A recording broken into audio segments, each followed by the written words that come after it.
Hello everybody and welcome to Sweeper, the game that has been taking up a lot of my time recently. It's like Minesweeper on a globe.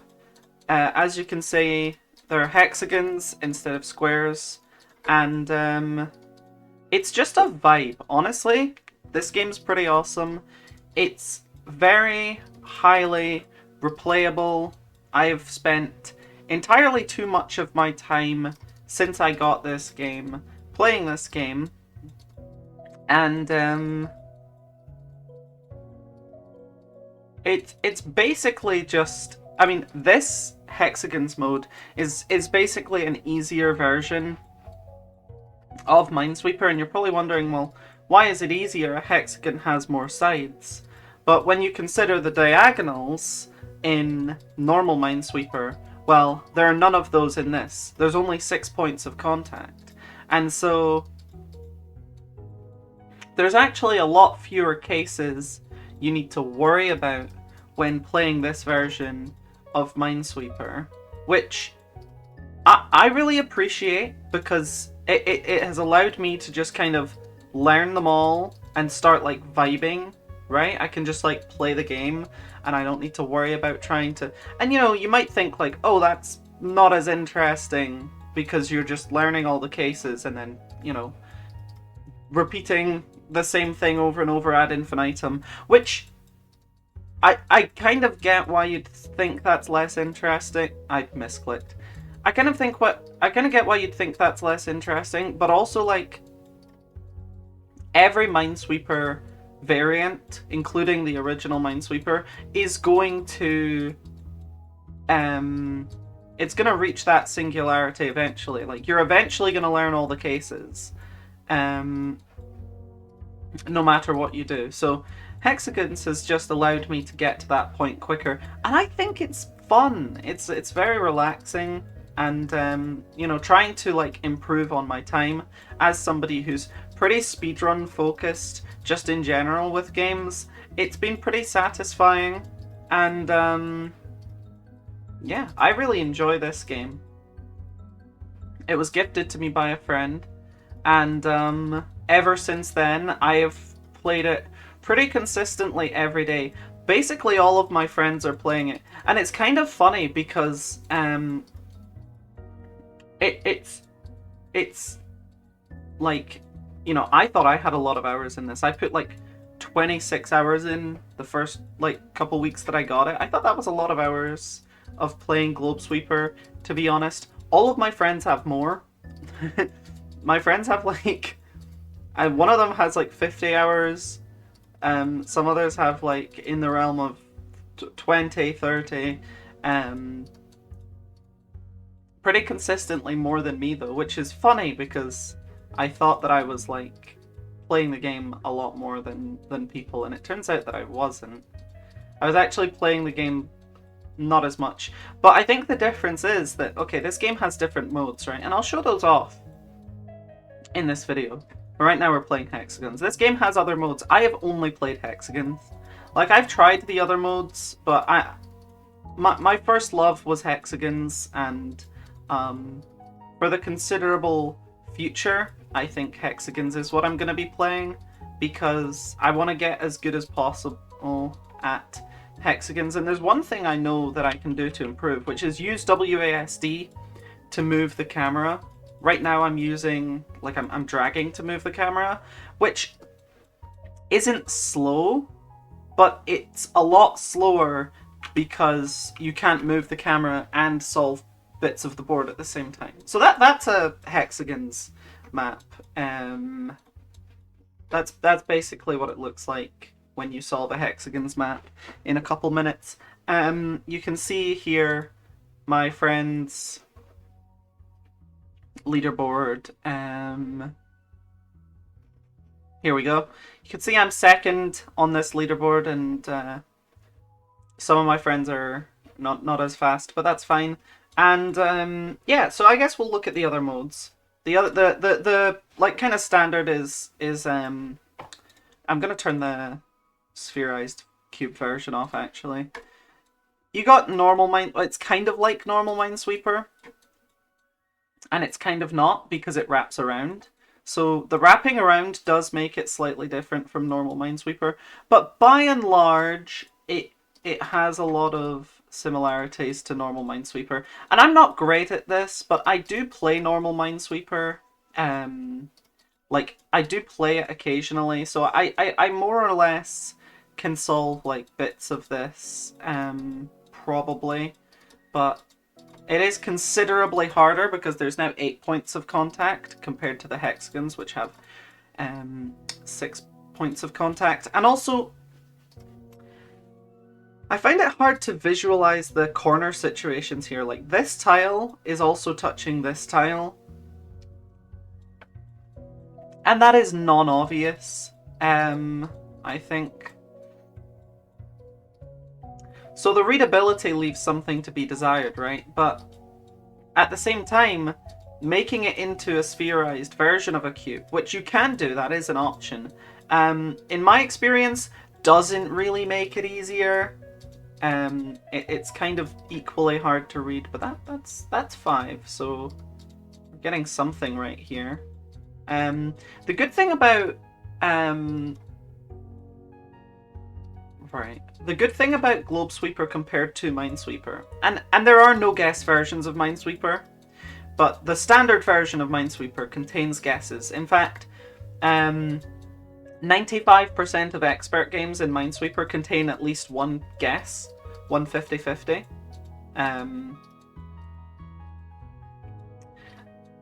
Globesweeper is no guess.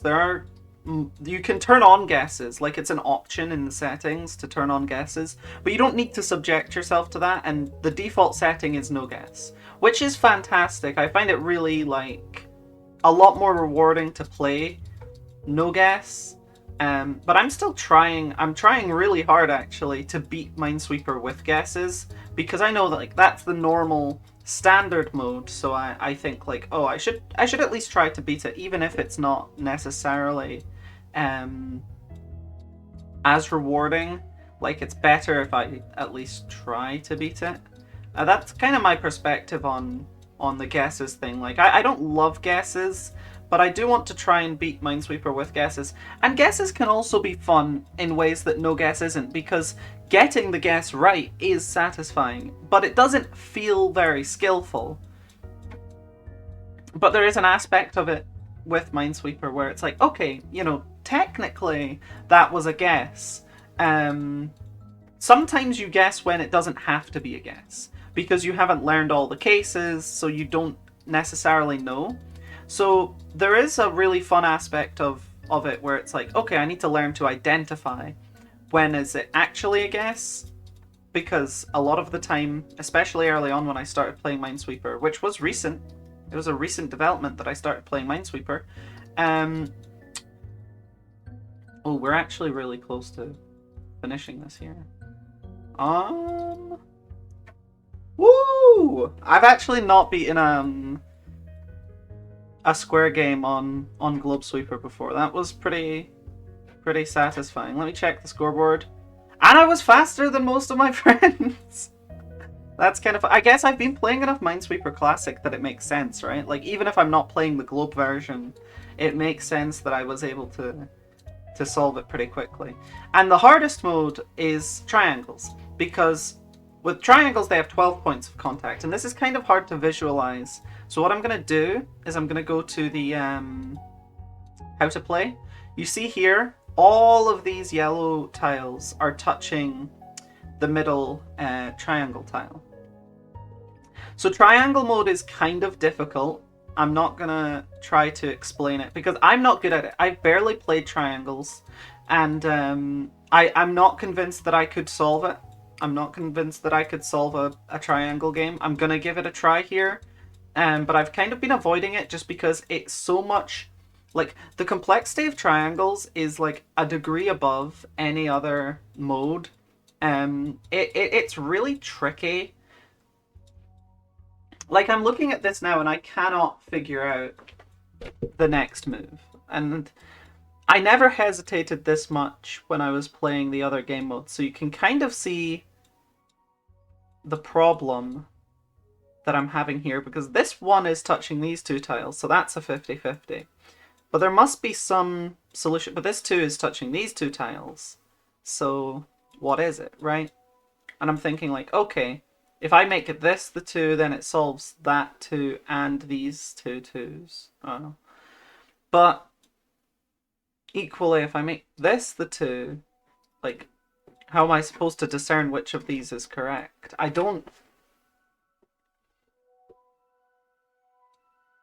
know. I'm trying to walk through it in my head, but I don't know if there's a way to do that. So, okay, we'll look at somewhere else. Like, this 3 has 1 point satisfied, but it's still touching all of these triangles. So there's no way for me to, like, figure that out, right? Like, generally with Minesweeper, the best thing you can do is look close to the tiles you have figured out to figure out what your next move is meant to be. But right now, I'm not really feeling like that's going to do anything for me. Because this 2 is touching 3 tiles, so it's still just a guessing game of which of the tiles it is. This 3 is touching 6 tiles, so, you know, that's whatever. These ones are both touching 2 tiles, like... There's just, yeah, I have no idea what to do here. I'm just gonna guess, and I was wrong. I have no idea what to... I don't even know where to start with this one. There's no obvious tiles on there. Okay, this 2 is touching these 2, so I know that that's solved. And then what? This 4 is touching like a shit ton of tiles, so that doesn't really help. It's also hard to tell like which tiles are being touched. Like this 3 is touching this tile. That's like, I get it because it's a corner and there is a point of contact there, but it's not obvious. It's not obvious that this 3, which is flat against these triangles, is touching 1, 2, 3, 4, 5 triangles. Like, yeah, I find this infinitely more difficult. I don't even think I can solve it, to be honest. But what we'll do is we'll play another game of Hexagon's Medium, and we'll see how quickly I can do that, because this is my bread and butter. This is the mode that I've been playing the most. So I'm okay. That was a guess. Sometimes, you know, there's a temptation to go for guesses even in the no guess mode, because if you get the guess right, it's just so much faster, right? But you shouldn't go for guesses if you want consistency. Guessing is just more explosive. It's not necessarily better to go faster if you have to, like, guess to come up with it, right?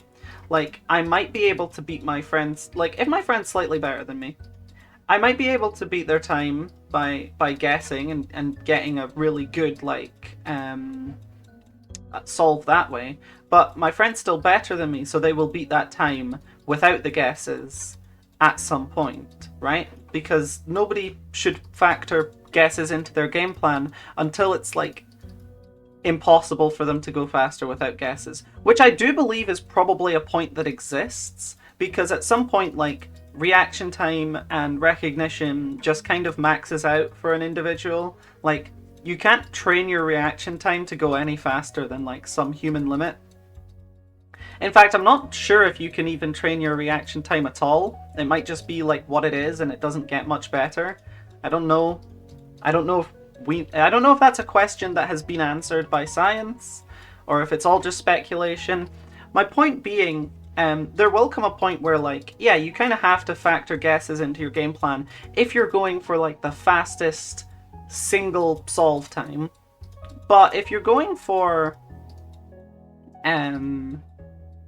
like, if you're going for just a fast, like, average, then you're never going to want to do guesses, because you can just lose. You can just lose from guessing, which is really bad for your, like, What? Yeah, no, that makes sense. I'm crap. That wasn't even a guess, that was just me being stupid. Okay, that was a guess. I'm not really demonstrating any of the skill that I claim to have in this mode right now. I'm just playing poorly. It's really hard to play and talk at the same time. You'd think it would be pretty easy at a certain point when it just becomes like recognition of patterns. You'd think it would be pretty easy. But there are patterns that I am able to recognize better than others, and when it comes to one of those, you know, harder to spot patterns, I am just falling apart when I try to talk and play at the same time. This game does have sound effects for like clicking, but I'm gonna turn them on just to like show you. They're so irritating. Listen to this. Listen to this. Why is what? Why is the sound design like that? Like, it's so irritating. I'm just gonna start from a fresh one so you can hear it. Like, when you're solving it quickly, it's really irritating, right? Like, I see what they were going for with the sound design. It almost feels kind of like Tetris Effect inspired, but it's also like worse because it's just like completely jumbled. I don't know. I think it sounds terrible. Yeah.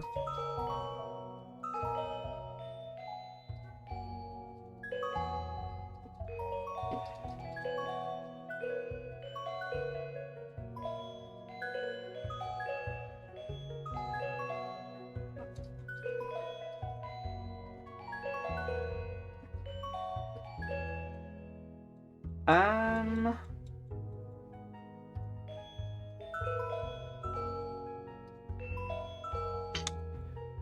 Yep. Now I'm trying to focus, so I'm not talking as much, but I appreciate that doesn't make for great content.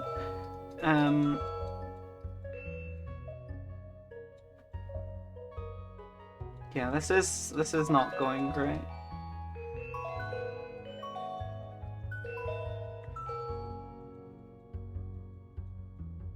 See, this is something that's probably solvable. 2-on-2 with these two. Like, that's a case that's probably solvable, but my solution to those cases is always like, oh, I'll come back to them later once, like, all of the board is solved. And that works, but I'm pretty sure you don't need to do that. I'm always fascinated watching good Minesweeper players because there's a lot of things that they solve that are like very complex patterns, because you have this idea of like, oh, there's a way to solve this pattern, like 3-2-3. Now, I mean, I don't think there's a solution to this, but in theory, like there's these solutions to these patterns that exist, but you can also have multiple patterns basically on top of each other, and they have different solutions because you're chaining the patterns together, and they become like a lot more complex. And that doesn't really exist in hexagons, because hexagons is a much, I mean, I'm sure it exists to a much smaller degree, but in actual Minesweeper, that's something that's like so common.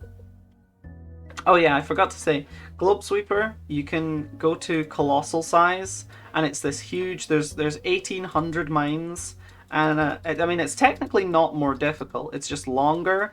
But I have never solved a colossal. I've not put a lot of time into solving the colossal maps either. But it always gets to this point where you're playing the colossal map, and you're kind of relaxed because you've been playing it for a while. One time I spent like 50 minutes playing one, and I got pretty far. I think I got to roughly like 1,000 or something mines left. So I cleared 800 mines.